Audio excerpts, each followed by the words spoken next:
have had these little wooden Dollar Tree angel and snowmen in my little tub of craft stuff for a really long time. And the other day I was thinking about painting rocks. That's something that I've always thought was a cute thing that people do, like where you paint rocks and hide them somewhere, like at a park. People will find them and then re-hide them. So I wanted to do something like that, but with Christmas ornaments. And so I thought using these little things, I would put eye pins in them and make little ornaments for people to find at the park. I'm gonna use the snowmen today. They're so cute, so I'm just gonna make a bunch of these little ornaments and then go hide them at the park. And I'm gonna show you my process of painting and decorating them. Really, it's so simple how I'm doing this. I just used white paint for the bodies, black paint for the hat, orange paint for the noses, and a black fine tip Sharpie for the details of the face and buttons. I'm also using really thin red and green ribbon and little tiny eye pins. And again, the snowmen are from the Dollar Tree. So first I am just painting the bodies of the snowmen. I'm doing 2 layers of white paint for each of them.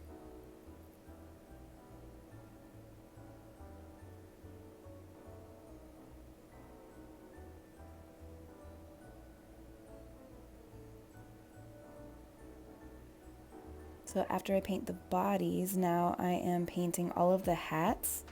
And this paint's pretty good, so I'm just doing 1 layer of these.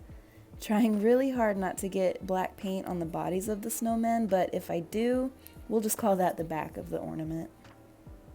Using my fine tip Sharpie, now I'm just drawing little dots for eyes, 5 little dots for the mouth, and 3 little dots for the buttons.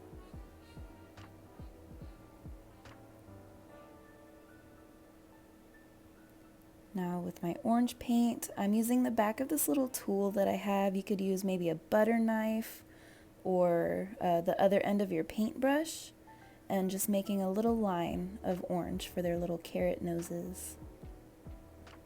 And to add the eye pins, what makes it easier for me is using a thumbtack and poking holes in the top first with the thumbtacks, and that'll make it so much easier to screw in the eye pins. You don't really need the pliers to screw the eye pins in, but it hurts my fingers, so the pliers just make it a little easier.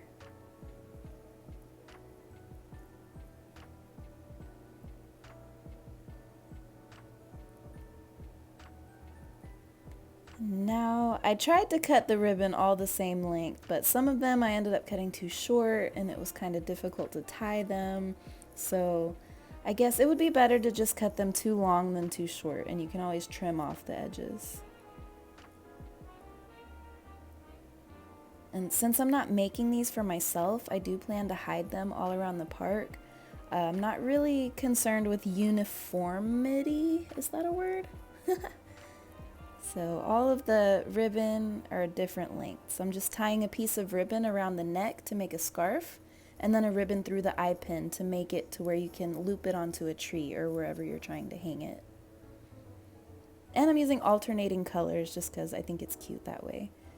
And then a good idea that I recommend is to take a lighter and just for a very quick split second, just hold the flame up to the end of the ribbon so that they don't start fraying. I think these little guys turned out so cute, and it would be so easy to make a lot of them, you know, for a classroom, or if you want to do the same thing, hide them around the park for your local community to find them. And I'm just going to throw this little idea in here real quick. For your ribbon scraps, put them in a clear Dollar Tree ornament for a quick little ornament idea. It's been a few days, the weather got kind of crazy, so we had to wait for it to dry up, but now we are going to go to the park and hide these around.